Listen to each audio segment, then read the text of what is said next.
Bonjour à vous amis Capricorne, bienvenue sur ma chaîne, j'espère que tout le monde va bien. On se retrouve pour aller voir vos énergies pour cette année 2021. Alors j'explique rapidement pour les personnes qui découvriraient la chaîne, je tire les cartes du tarot avant pour gagner un petit peu de temps car je laisse les cartes sauter. Je les prends donc dans le sens où elles tombent et effectivement là pour une année entière ça met pas mal de temps quand même. Petit point aussi du côté des énergies planétaires, astrologiques. L'année 2021 est annoncée comme une année où il va y avoir quand même une forte dualité. Donc ça peut être dualité intérieure, avec beaucoup d'hésitation sur les choix à faire. Ça peut être également dualité dans nos rapports avec les autres. Donc il y a des signes qui sont plus ou moins impactés. On va voir vous ce que ça donne. On y va, c'est parti. On commence déjà avec votre mois de janvier. Alors, je referai la même chose pour le domaine sentimental le mois prochain. Là, on va être sur des énergies générales. Alors, mois de janvier, 4 de bâton, 3 de coupe en inversé et roi de bâton. Alors ici on peut être sur plusieurs choses mais je pense que pour moi le message est assez clair. Il va y avoir un petit peu d'abus de fêtes sur ce mois de janvier 2021. Le 4 de bâton représente les fêtes, les moments de plaisir, les réunions de famille, etc. Et le 3 de coupe en inversé rejoint cette idée d'excès de fêtes et d'excès de sorties. Pourquoi? Parce que vous êtes dans ces énergies de roi de bâton sur ce mois de janvier. Vous êtes quelqu'un qui aimait profiter de la vie, qui est passionné, qui a attiré les gens. Et donc, bah ouais, on vous voit, je pense, faire pas mal de fêtes, pas mal de sorties, fêter beaucoup de choses certainement là sur ce mois de janvier. Et du coup, bah, par conséquent, vous allez abuser un petit peu, mais c'est un abus de bonnes choses. Donc ça, pour votre mois de janvier, je dirais, voilà, c'est pas trop mal. Ça aurait pu représenter un besoin de solitude quand même derrière ces excès de fête aussi. C'est-à-dire qu'on pourrait être sur des personnes qui vont avoir un petit peu trop abusé et qui, à un moment donné ou un autre, vont quand même avoir besoin de se retrouver seules et parce qu'elles auront un petit peu trop, trop fait la fête. Alors, votre mois de février, cavalier de coupe, cavalier de denier en inversé et 4 de denier. Alors là, encore une fois, pour moi, le message est assez précis. Alors j'ai bien conscience que du coup, ça ne parlera pas à tout le monde. Pour moi, potentiellement, il pourrait y avoir ici un voyage ou un déplacement. Alors ça pourrait être un voyage près de l'eau, pourquoi pas, où il y a des déplacements de prévus, mais je pense plutôt à un week-end ou à un voyage quand même, quelque chose ici dans ce genre-là. Pourquoi? Parce qu'on a le cavalier de denier qui sort en inversé qui montre des personnes un petit peu paresseuses et inactives, ce qu'on fait tous quand on est en vacances. Voilà. Et le 4 de denier en inversé montre que vous allez être un petit peu panier percé sur ce mois de février. Alors peut-être que vous allez partir sur les vacances de février. C'est très précis comme message, ça m'éclate. Et vous allez dépenser, voilà les amis, être dans la paresse, dans l'inaction. C'est plutôt sympa comme début d'année pour le moment. Alors, au mois de mars. Alors là, ça se complique un petit peu. As de coupe en inversé, on a la lune et on a la reine d'épée. Alors, là, on sent des personnes ici qui vont se renfermer un petit peu, qui vont avoir du mal à être dans l'expression de leurs sentiments. On va être un petit peu, si vous voulez, dans les blocages émotionnels, avec pas mal d'angoisse, pas mal de peur, peut-être des projections du futur qui vont vous impacter, peut-être de l'anxiété. Et la reine d'épée, si vous voulez, c'est quelqu'un de très cérébral, ce qui confirme en fait, si vous voulez, pour moi, l'idée de la lune, d'être sur des angoisses, d'être sur de l'anxiété. La reine d'épée, c'est quelqu'un qui n'est pas dans les sentiments, ni dans l'empathie, ni dans la compassion. Et ça vient renforcer, si vous voulez, l'idée de cet as de coupe en inversé qui montre des personnes qui, sur ce mois de mars, vont être dans les blocages émotionnels et vont se renfermer un petit peu sur elles-mêmes à cause, principalement pour moi, de ces angoisses ou de cette anxiété ici ou de la projection de peur. Voilà. Après, dans un tout autre registre ici, ça pourrait parler quand même d'un manque d'amour sur ce mois de mars, où on peut se sentir rejeté, on peut se sentir mal aimé par une personne qui porterait ces énergies de reine d'épée. Alors ça pourrait être par une personne qui est de signe d'air, soit Verseau, soit Gémeaux, soit Balance. Ou si ça n'a aucun rapport, en tout cas, voilà, ça pourrait être une personne qui, je vous dis, est plutôt dans le mental et qui ne va pas vous montrer ses sentiments, qui ne va pas être spécialement empathique avec vous, qui ne va pas être spécialement dans la compassion. Et du coup, ce manque d'amour ou ce rejet que vous allez ressentir fait que vous allez vous sentir mal aimé et ça va provoquer comme ça peut-être des angoisses ou de l'anxiété. Hein. Après, ça pourrait être potentiellement une femme ici, mais ce sera à voir en fonction de comment ça résonne avec vous et comment vous vous retrouvez en fait. Il y a plusieurs cas de figure possibles ici. Pour les personnes qui me connaissent maintenant, vous le savez, hein, je donne toutes les possibilités parce qu'on est sur des énergies générales et effectivement, ça peut parler différemment en fonction des personnes. Alors, votre mois d'avril, 2 de bâton, valet d'épée en inversé et reine de denier. Alors, sur votre mois d'avril, on est sur des personnes qui vont essayer de choisir leur voie un petit peu dans la vie, hein, c'est-à-dire qu'on est sur des personnes qui imaginent l'enchaînement des étapes concernant leur avenir sur le long terme. Mais il peut être question d'avoir plusieurs possibilités qui s'offrent à vous. Résultat des courses, peut-être que le fait d'avoir plusieurs possibilités qui s'offrent à vous et de devoir imaginer comme ça l'enchaînement de votre avenir fait que vous n'allez pas être spécialement productif. Hein. Vous allez vous poser beaucoup de questions, il va y avoir pas mal de nœuds psychologiques et par conséquent des blocages. Alors comment vous allez traiter ça? Vous allez traiter ça grâce aux énergies de cette reine de denier. C'est-à-dire que vous allez essayer de traiter les problèmes au fur et à mesure, vous allez essayer de vous sécuriser et vous allez vous montrer surtout très terre à terre et en adoptant en fait un esprit pratique. Donc c'est une bonne façon de gérer une hésitation possible. Vous voyez là on est bien par exemple sur les énergies de dualité. Hein, avec le fait d'avoir plusieurs possibilités mais de ne pas réussir à se décider, de se faire des nœuds au cerveau et de bloquer. Ça c'est tout à fait là la dualité que l'on voit. Alors, au mois de mai, l'ermite, arcane majeur, donc le 2 de denier et le diable en inversé. Là encore, phase d'introspection, hein. Avec l'ermite, vous allez avoir besoin de prendre du recul, en fait, de chercher des réponses au fond de vous, de faire en fait ici ce que nous dit le diable en inversé, une prise de conscience sur peut-être l'état dans lequel vous allez vous sentir sur ce mois-là. Il va y avoir un désir, si vous voulez, de se libérer de quelque chose. Et vous allez avoir besoin de vous sentir en capacité d'accepter en fait le changement et surtout de vous ouvrir à de nouvelles perspectives. Et une fois de plus, on a le 2 de denier ici, donc on reste dans la dualité, parce qu'on voit des personnes tiraillées entre 2 désirs, 2 besoins, 2 possibilités, 2 envies. Là, c'est la continuité pour moi de votre mois d'avril. Donc, on sent des personnes qui essaient de prendre du recul, qui essaient de chercher des réponses, qui essaient de se libérer de quelque chose, qui essaient surtout aussi de s'ouvrir à de nouvelles perspectives et d'accepter, de se libérer et d'accepter les changements qui viennent avec la libération. Là, on reste, vous voyez, dans la dualité une fois de plus. Alors, votre mois de juin. Roi d'épée en inversé, 9 d'épée en inversé, reine d'épée en inversé. Alors là, ça peut être plusieurs choses une fois de plus. Soit il s'agit uniquement de vos énergies, si vous êtes seul, admettons. Le roi d'épée pourrait montrer que vous allez être, une fois de plus, pétrifié d'angoisse sur ce mois de juin. Vous allez hésiter sur ce que vous voulez faire. Vous allez être dans l'incapacité de trancher. Vous allez être perdu. Voilà.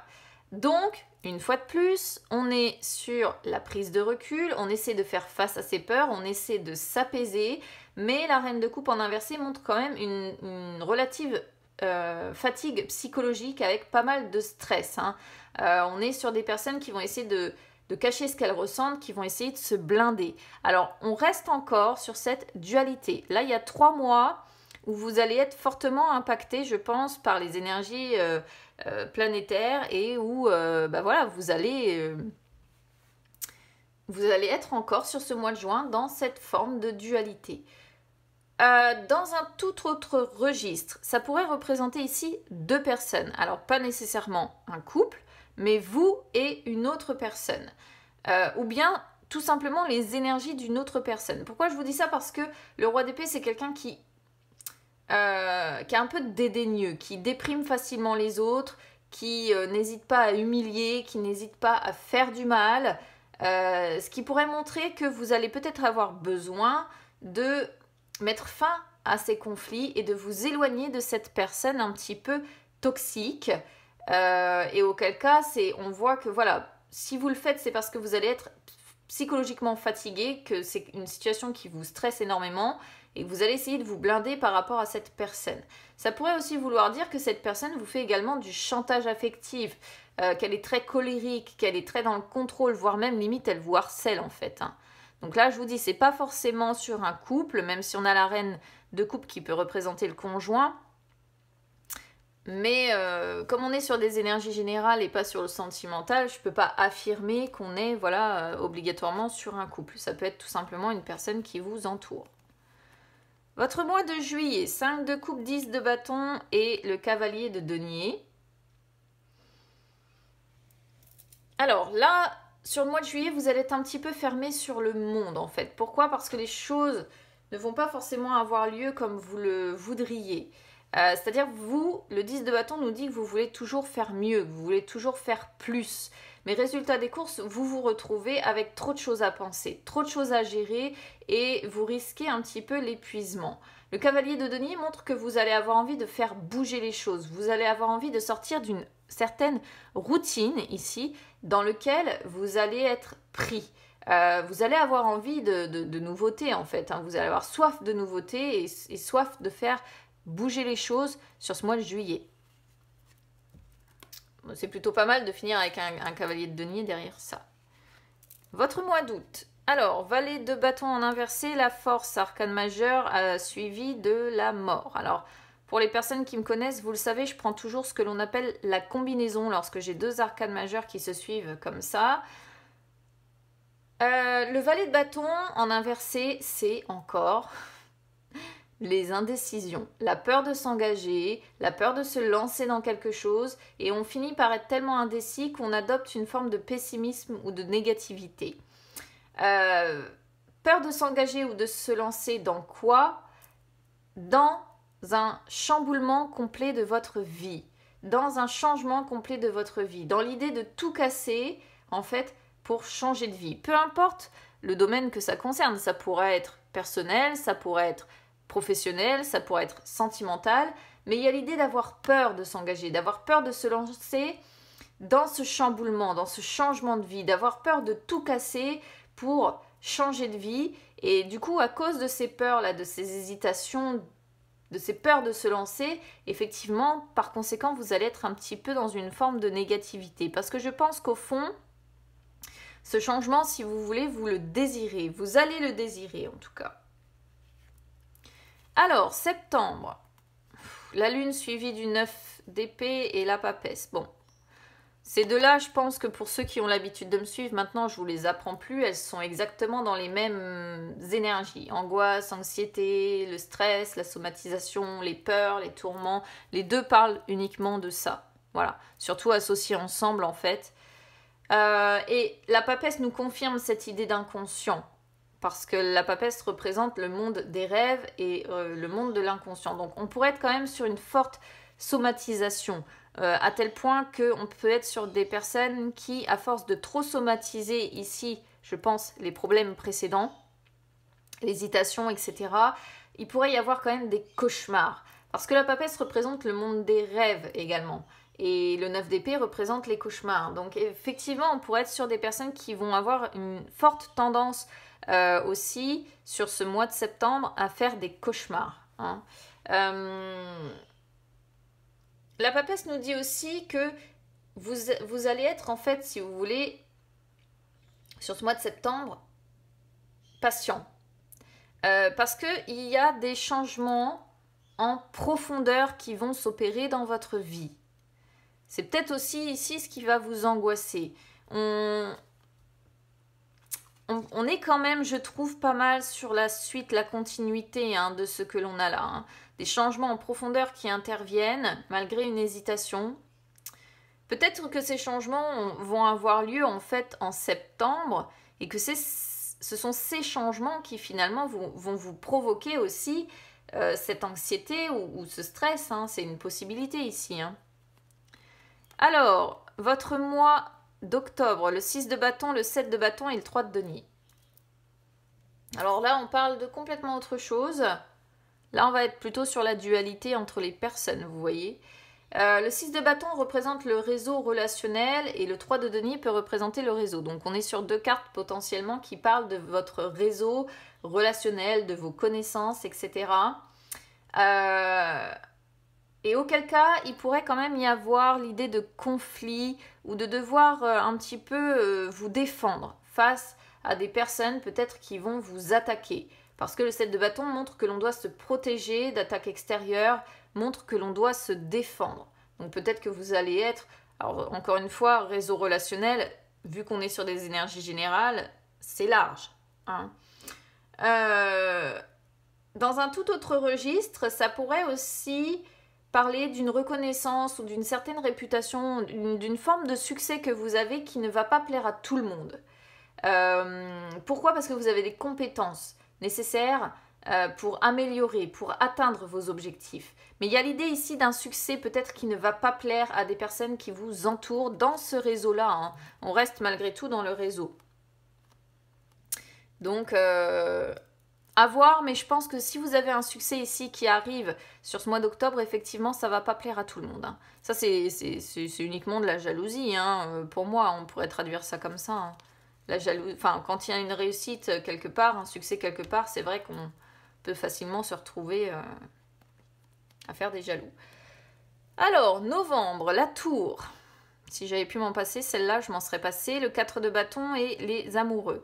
Alors, c'est assez particulier parce que sur la plupart des signes, je crois que j'ai sorti des cartes assez compliquées, assez catastrophiques là sur cette fin d'année. Alors je sais pas exactement ce qui va se passer, mais ici la tour de toute façon représente, alors vous le savez, pour ceux qui me suivent, j'en ai horreur de cette carte. Elle représente tous les événements inattendus, tous les événements soudains qui viennent nous perturber. Elle représente une période de grande agitation, de destruction. Ce sont les mauvaises nouvelles, les catastrophes qui peuvent nous tomber dessus, les coups du sort, les choses contre lesquelles on ne peut pas lutter. Et ça va concerner votre foyer, votre maison ou votre vie familiale en tout cas. Donc soit des membres de votre famille, soit vraiment ça va être... Alors je prends toujours cet exemple-là, mais c'est comme un lave-linge qui explose en fait et puis c'était pas prévu, ça nous met dedans, ça concerne, vous voyez, le foyer, nos fondations. Mais ça peut être des catastrophes ici en tout genre en fait avec la tour. Tout ce que je sais, c'est qu'en fait ce sont pas de bonnes nouvelles. Voilà. Et ça, c'est bien sur votre foyer ou votre vie familiale ici. Et derrière ça, on voit que vous allez devoir faire un choix important. Il va y avoir une décision importante à devoir prendre, mais que vous n'allez pas devoir faire tout de suite parce que vous savez que cette décision aura un impact important sur votre vie. Donc, il va vous falloir déjà vous faire une opinion sur ce qui est important pour vous ou ce qui ne l'est pas avant de prendre cette décision. Et ça concerne votre famille, votre foyer, vos fondations, suite en fait à ce qui va se passer. Décembre, c'est vachement mieux décembre, c'est vachement bien décembre. Alors, là du coup je vais les prendre par association, le soleil et la roue déjà. Alors on reste dans les mêmes énergies de toute façon. Le soleil et la roue montrent des changements, des nouveaux changements, montrent peut-être des nouveaux contacts, montrent des rencontres, des sorties, le plaisir de voir quelqu'un, le plaisir peut-être de voir cet empereur.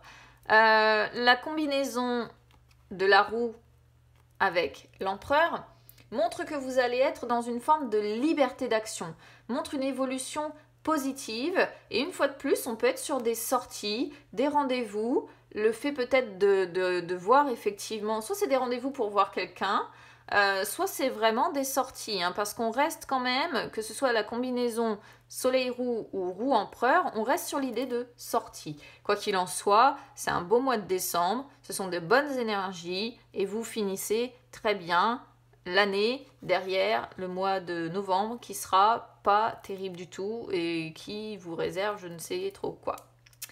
Voilà, amis Capricorne, bah écoutez, c'est une année quand même en demi-teinte, il y a des beaux mois, il y en a des plus compliqués, bon on peut pas toujours tout avoir non plus. Il y a des signes beaucoup plus catastrophiques que vous, donc voilà. N'hésitez pas à vous abonner à ma chaîne, c'est gratuit, ou à me suivre sur les réseaux sociaux, Instagram ou Facebook, c'est gratuit également. N'hésitez pas à partager la chaîne les amis, parce qu'à 10 000 personnes, j'organiserai un petit concours pour faire gagner une guidance personnalisée. Donc n'hésitez pas à en parler autour de vous. Je vous souhaite quand même une très belle année 2021 et on se retrouve très vite. À bientôt.